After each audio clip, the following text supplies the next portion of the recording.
to the library. It's a place where I love to be. Look in a book, here's a story for you. Who makes stories when the day is through? Who makes stories when the day is through? Story makers, working through the night till the rising sun. Story makers, stories are fabulous, stories are fun. Rossetti Wordsworth. Jenny and Jackson, working through the night till the rising sun. Story makers, stories are fabulous, stories are fun. Come and be a story maker. Home time. That's good. Story makers.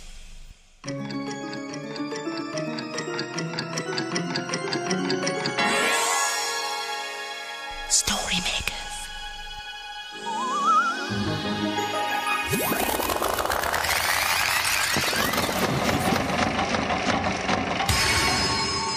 Story makers. It's midnight in the library. Hello. time for all story makers to come out. Are you ready? The sun is down, the stars are bright. Story makers come out at night. Rossetti Wordsworth, magical story maker, here to make stories with you. Hello. Oh, excuse me. Hello. The children in the library today were talking about opposites. And I'm being a loud, roary lion, and Jelly is being a quiet, squeaky mouse. Because did you know loud and quiet are opposites? But Jackson, What? I don't want to be the squeaky mouse anymore. You be the mouse. I want to be the roary lion. Anyway, it's my turn. Well, I tell you what, why don't we both be roary lions? Yes.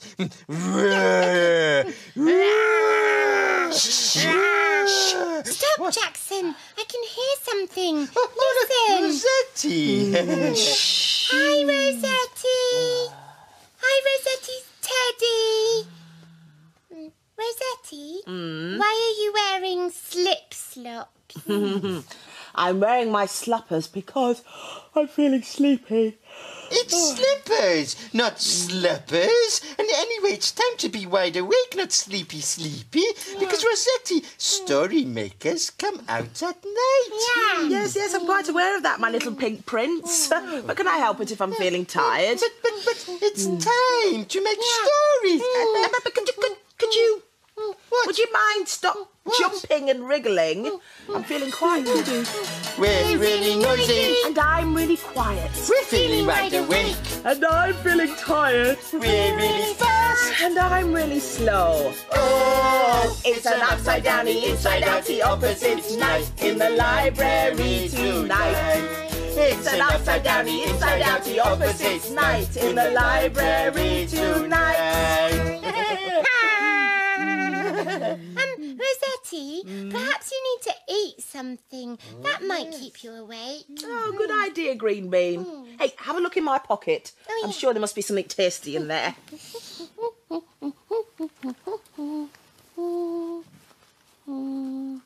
Yeah. No, it's empty. Oh, well, sometimes you can't see for looking. Jackson, would you look after Myrtle for me, please? Oh, hello, Myrtle. And Jelly, would you look after my special blanket? Now, let me see. What have I got? Oh, yes. Some jammy toast.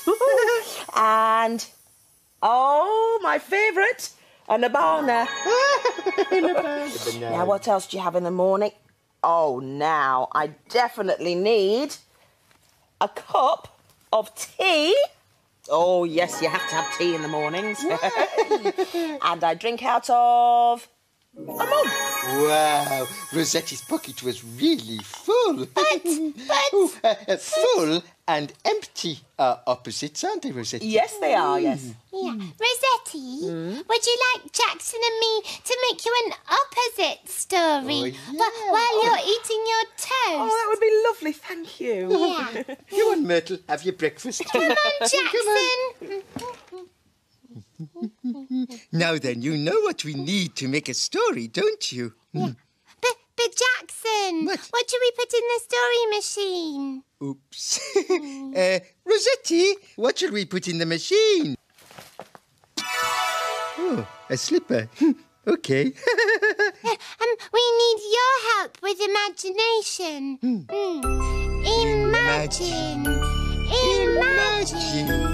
Imagine a story.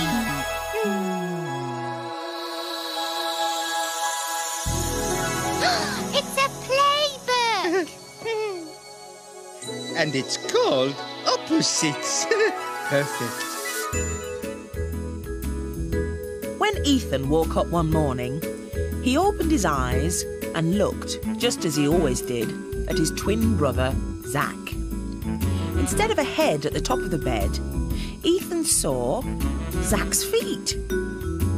And at the bottom of the bed, where the feet should be, Zach's head. And when they came down for breakfast, Ethan walked in properly, but Zach came through the door backwards, with his dressing gown on back to front. Then Zach ate his cereal from a cup. A cup! Then drank his milk from a bowl. Oh, today was going to be Zach's opposite day. When Ethan and Zach set off for the park with Mum, instead of wearing summer clothes for a dry day, Zach wore winter ones for a wet day instead. And back home again, Ethan read his book the right way up, while Zach read his upside down. And when it was time for bed, instead of putting the toothpaste on the front of his brush, yes, Zach put it on the back instead. As Ethan climbed into bed at the end of the day, he wondered whether every day would be an opposite day for his twin brother Zach. Next morning, Zach woke up the right way round. Things were back to normal.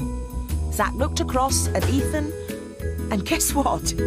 Instead of a head at the top of the bed, Zach saw Ethan's feet. It was going to be Ethan's opposite day today. Oh! Let's play an opposites game. Yes, please. Right, good. Now, I will pull something out of my pocket, Yeah. and you have to find its opposite somewhere in the library. Oh, yeah. Jelly, you go first. Oh, okay, but don't make it too hard. All right, then.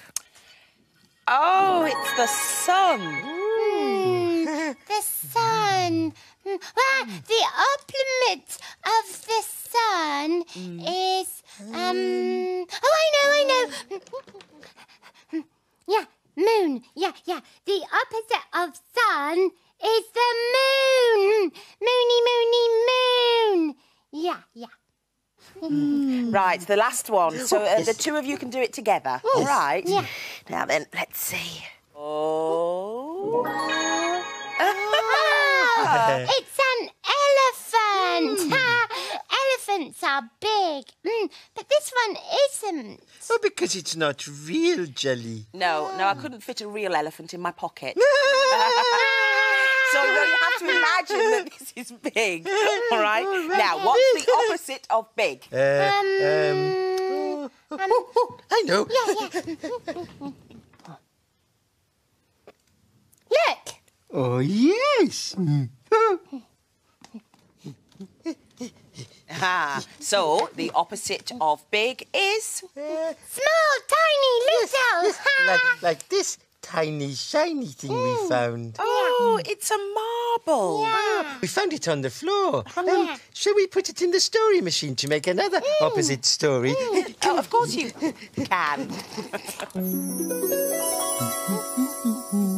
Something tiny and shiny for an opposite story. Yeah, I love making stories. Imagine Imagine. Imagine. Imagine a story. Come on, story machine. What's it going to be? It's a Kevin the Spaceman story. And it's called Planet Opposites. Just what we wanted. Kevin and Spanner in space to explore, seeking out planets never heard of before. Kevin and Spanner had seen this planet very clearly from space. One half of it was quite mountainous, and the other half was smooth and shiny. They were standing on the smooth, shiny side. "Goodbye," said a voice. Kevin looked round. It was a strange-looking boy with a sad face. "Hello," said Kevin. "I'm..." "Goodbye," said the boy. Kevin and Spanner turned to go. Kevin was disappointed. "Bye," he said. "Hello," said the boy, who now had a happy face. Kevin and Spanner were confused. Should they go or stay? Barked Spanner. Kevin thought he would try again. "Hello," he said in his most friendly voice. "I'm Kevin, and this is my dog Spanner." Barked Spanner, wagging his tail and trying to look encouraging. The boy span round. "Goodbye," said the unhappy side. "I'm Ollie Opposite. Unhappy to meet you." He spun round again, to the happy side. "Hello, happy to meet you," he said. Kevin smiled. What a strange planet. Where exactly are we?" asked Kevin politely. Planet opposite, said both sides of Ollie at once. Jump over here. Planet opposite. That explained it. "Please stand up," said Ollie, sitting down. "Stand up," said Kevin. "Oh, I see. The opposite of stand up is sit down. Thanks." Ollie Opposite produced a delicious-looking jam sandwich. "Would you hate something to eat?" Kevin was beginning to get the hang of this. No, thank you," said Kevin, taking one. "I hate jam sandwiches." "Oh, that's good," said Ollie, as Kevin tucked in. "Don't enjoy it." Spanner whined. "Oh, yes, and at the bottom of this mountain there's a bone for your dog." Spanner rushed to the bottom of the mountain and began digging. "Spanner!" laughed Kevin. "This is Planet Opposite. When Ollie says at the bottom, he means at the top." There at the top of the mountain was a juicy bone. Spanner tucked in. He liked Planet Opposite. When the friends had finished their meal, it was time to go. "Hello," said Ollie. "Don't come back." Kevin hoped he would meet Ollie Opposite again. "We won't," he laughed. "Hello!" And Spanner woofed hello too.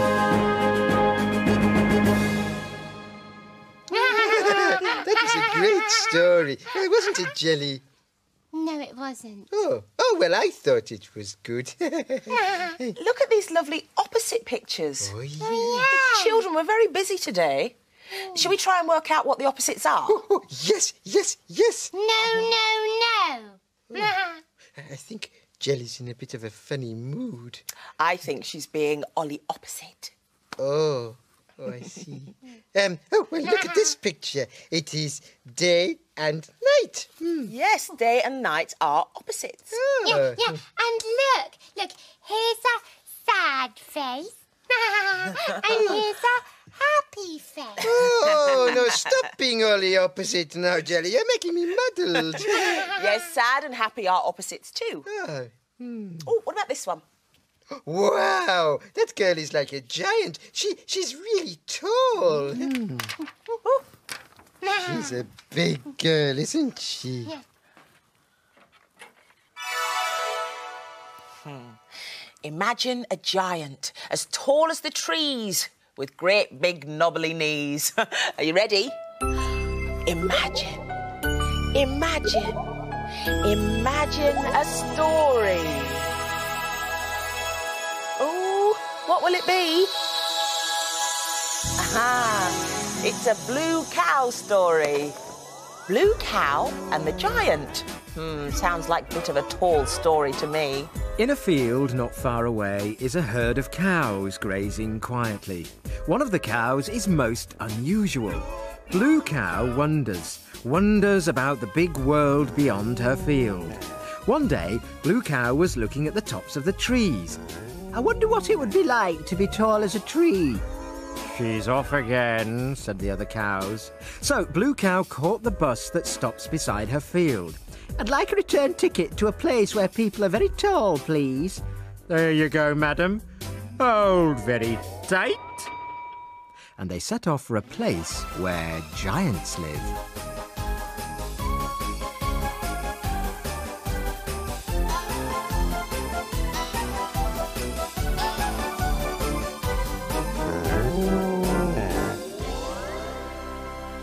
And then they arrived.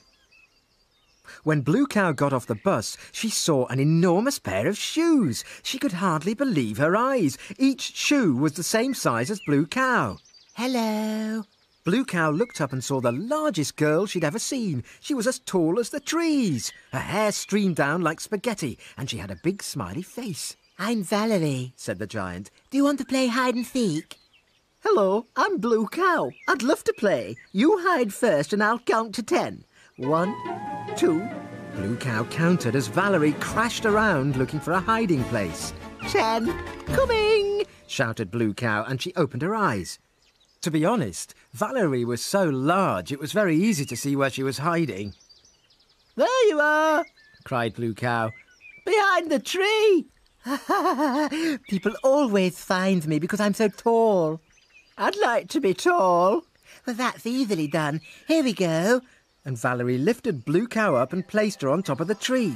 Now you're as tall as I am, said Valerie. Oh, everything looks so small from up here, said Blue Cow. Ooh, I'm really very, very high up. She wobbled as she swayed back and forth. Do you think you could put me down now, please? Of course, said Valerie, and she put her back on the ground. Did you like being tall? Yes, thank you. But I think I'm happier being closer to the ground.